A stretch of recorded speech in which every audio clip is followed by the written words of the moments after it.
بسم الله ما شاء الله. اللايك والشير وسبسكرايب لأحلى حواوشي. دي قناة أم محمود. تكبر بيكوا وليكوا حاجة كده.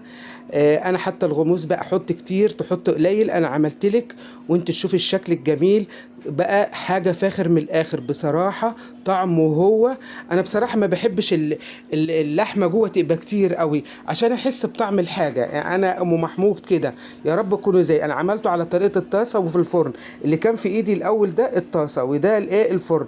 ده الاتنين حلوين، بس تقولي لي ايه يا ام محمود؟ هو الفرن على طول حط في الفرن وسوي.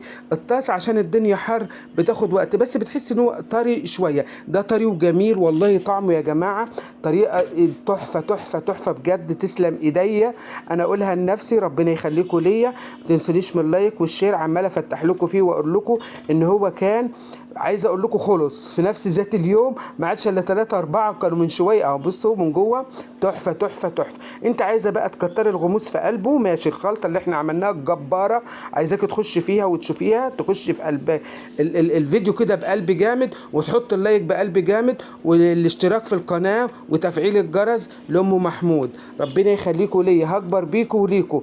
بصوا محمص من تحت. شوفوا احنا عملنا كميه قد ايه بقليل خالص. انا عملته كان ده عايزه اقول لكم 500 جرام يعني نص كيلو. خدت منه حته كده مره عملت بيها طاجن ايه لحمه، طاجن مكرونه. اللايك يا جماعه. وده المخلل بتاعنا اللي احنا كنا عاملينه. يبقى لما خدت قولي خدت 100 جرام يبقى عملته ب 400 جرام. تمام كده او 150، احسبوها زي ما تحسبوها.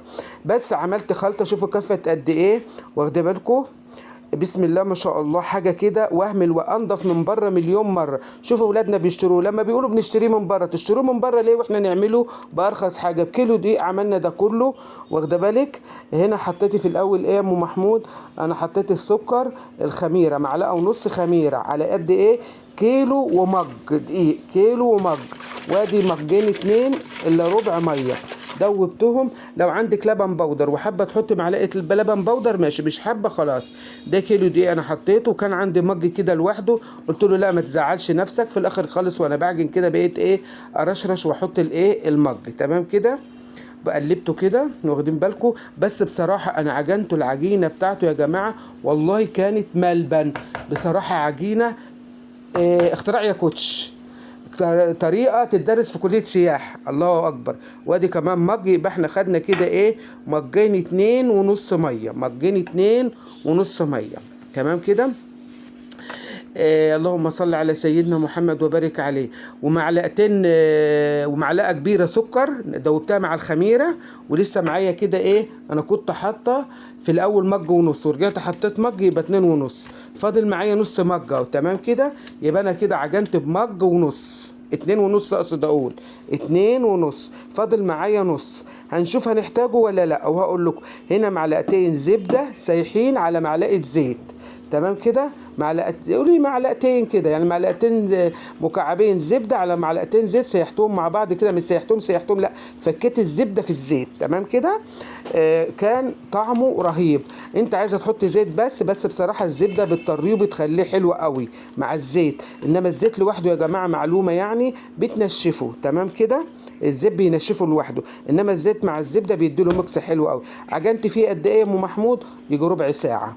انا عجنته ربع ساعه بجد والله. ايوه. شوف عجنته بقول لكم كده ثانيه ومد وفرد ومد. بصوا بقى اديته حقه تالت ومتلت.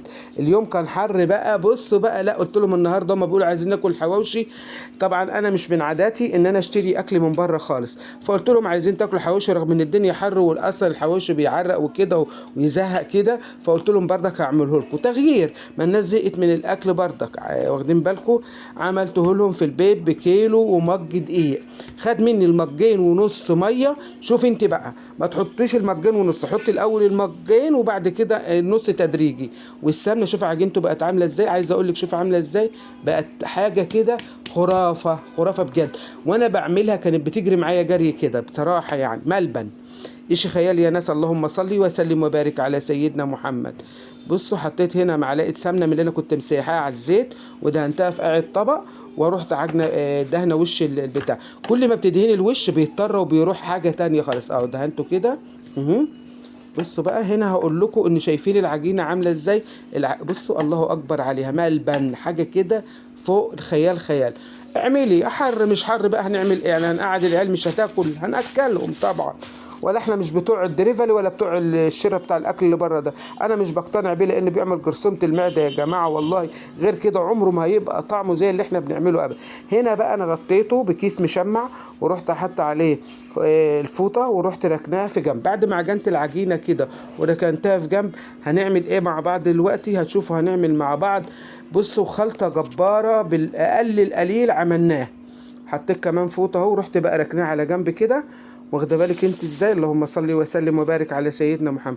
هنا بقول لكم بسم الله ما شاء الله، ما خدتش ربع ساعه على ما عملت الخلطه، بس كانت هي اختمرت وبقت ملبن تحت ايدي زي ما انتم شايفين كده. ركنتها على جنب وعملت الخلطه. الخلطه عباره عن ايه؟ ده فلفل احمر مع فلفل اخضر مع توم، اللي هي انا شاورت لكم عليها الاول دي، ايوه. وبقدونس، بس عايزه تحطوا كزبره حطي، واللحمه. وده دهن انا بشرها مطلعاه من الفريزر وضرباه في الكبه. ومعايا هنا البصل، حتى يجي نص كيلو بصل، واللحمه المفرومه. تمام. الخلطه بتاعتك بقى في خلطه حواوشي بتتباع عند اسمه ايه بتاع البهارات ده، واخدين بالكم؟ في تروحي له العطار تقولوا له انا عايزه خلطه الحواوشي، بيديها لك تحفه جميله. بردك لو هي عندي انا حطيت عليها فلفل اسمر، حطيت البهارات السبعه، حطيت كزبره، حطيت شويه كمون صغيرين. حطيت انا خلطه البهارات السبعه دي، انا اللي انا حطيتها حالا دلوقتي دي، انا اللي بعملها في البيت هنا والله. ما انا اللي عاملاها دي، جاياني هديه عشان اكون صادقه في الكلام معاكم يعني. والله جاياني هديه، خلطه جباره هنديه ملهاش حل. وتحب تحط شطه، الشطه بتخليه طعمه جميل قوي، حلو قوي. بسم الله ما شاء الله. حطيت كل الخلطه ده. والسر والتكات بقى فين؟ مع ام محمود. هنا السر الخلطه الجميله. الملح ده على حسب ذوقك انت، بتحب الاكل ايه. وحطيت كمان ايه يا رب اكون دلوقتي هتظهر لكم حالا دلوقتي. حطيت معلقتين اتنين اللهم صل على سيدنا محمد وبارك عليه. بعد ما دعكت كده في بعضه كده زي ما انتم شايفين كده، حط 3 حزم بقدونس، حزمه بقدونس على حزمه كزبره زي ما انت عايز. اما ال3 حزم كلهم بيعملوا حزمه واحده دلوقتي. تمام كده.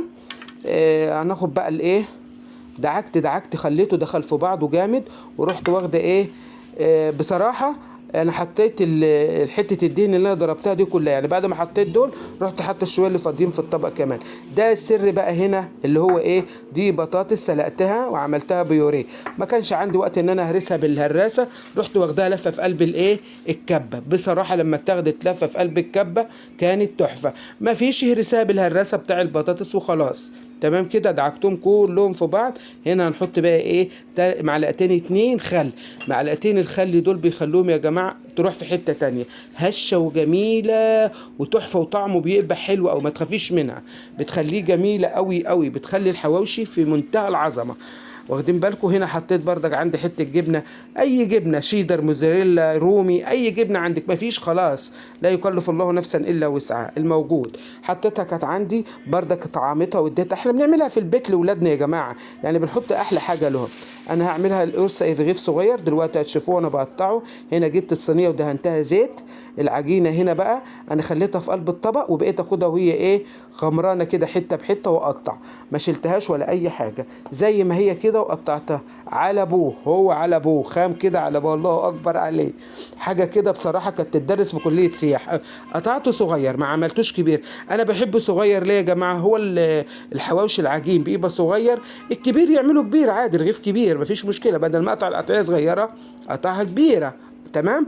قطعت صغير كده عشان اللي يمسك رغيف في ايده يخلصه ما يبقيش منه حاجه، ولا قطعه 4/4 ولا نصين ولا اي حاجه. ورحت عاملاه صغنون كده، كان تحفه كان تحفه كان تحفه. وطعمه اللهم بارك حاجه كده جميله، بالف هنا وشفا. وتعملوه على قلوبكم يا رب العالمين. احلى لايك واحلى سبسكرايب من احلى عيله واحلى اخوات. الاشتراك في القناه وتفعيل الجرس. اللايك اللي بيرفع القناه يا جماعه. انا مش هقعد اقول الكلام ده كله، بيرجع لكم انتوا. كنتوا تشوفوا شغل ام محمود يستاهل ان انتوا تحطوا لها اللايك حط، ما يستاهلش ما تحطوش. قطعناه بسم الله ما شاء الله، قطع 25 رغيف. ورحت مكوره العجينه كده، ورحت حاطه كل واحده في قلب ايه واحده حواوشي في قلب رغيف. كل واحده حطيتها في قلب رغيف، ولا احط واحده من فوق ولا واحده من تحت ولا حاجه، هي كده. ونعملها بقجه كده حلوه، ونروح ايه لمينها على بعض. وكان في منتهى الجمال. خرافة. ده يتعمل مشروع والله العظيم يا جماعة، أحلى مشروع ده ولا إيه؟ بجد حاجة كده وهم الوهم. طبعا يا جماعة احنا عارفين إن الدهن هو اللي بي إيه، الدهن هو اللي بي الدهن الضاني أو الدهن بتاع الجزار هو اللي بيخلي الحواوشي يبقى حلو. متفقين على كده احنا؟ تمام كده. ألف هنا وألف شفا. كل ده انا عملته اهوك، عبيته كده زي ما بقول لكم، حطيت قدامي على الرخامه وقعدت اقطع وايه وارص كده وخلصتهم. قطعتهم كلهم الاول وقطعت بعد كده العجينه وابتديت اشتغل زي ما انتم شايفين كده. اكور واحط في قلب الصينيه عشان لما افرده في قلب الصينيه يبقى سهل عليا، تخليش حته من تحت مفتحه ونتفتح بقى دي غصب عنك معلش. واخدين بالكم؟ كل سنة وانتم طيبين بمناسبة العام الهجري، عام هجري مبروك علينا وعليكم، يرزقنا الخير فيه والرزق الواسع والصحة والعافية وستر الدارين يا رب. كنت مفروض اقولها لكم في اول الفيديو معلش نسيت. تمام. ألف هنا وشفا على قلوبكم، كل سنة وانتم طيبين، يحفظكم ربي من كل سوء وتعملوا وتتهنوا ويجعل بيوتنا فيها الخير والعمار كله والرزق الواسع لنا ولولادنا يا رب العالمين.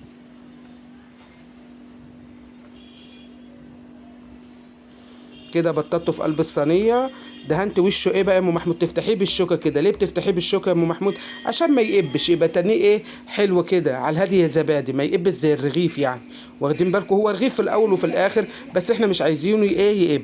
ده دهنت وشه بايه يا ام محمود؟ انا جبت دلوقتي هوريكم اهو، جبت معلقه لبن بودر وبعد ما فتحته كده بالشوكه ورحت حط عليها شويه ميه ودوبتهم، ما حطيتش سكر. واخدين بالكم؟ ودهنت زي ما قلت لكم دهنته كده وقلبته ودهنته. عايزه تحطي صفار بيضه ماشي، تديني بصفار البيضه ماشي. عايزه تحطي بالقهوه سريعه الذوبان ماشي، شويه ميه وتعمليه. المتوفر عندك تعمليه، دي في ايدك ودي في ايدك، دي عجينتك وانت حره فيها. الف هنا وشفا على قلوبكم. هنا رشيت على وشه سمسم بس، حبه البركه بس، الميكس ماشي بيخلي طعمه وريحته خرافه. هو كان ريحته. هنا بوريكم ان انا عملت في الطاسه من فوق، وتعملي في الطاسه وتعملي في الفرن. ده مثلا افرض ان انا عايز اعمل وفرني عطلان مش هعطل. شوفوا الشكل بتاع الطاسه كان تحفه، كان طري وجميل جميل جميل. تعملوهم مثلا ايه 7 8 نص كيلو. اعملي. حبايب قلبي ربنا يخليكم ليا، دمتم في حفظ الله ورعايته وامنه. الف هنا وشفا على قلوبكم.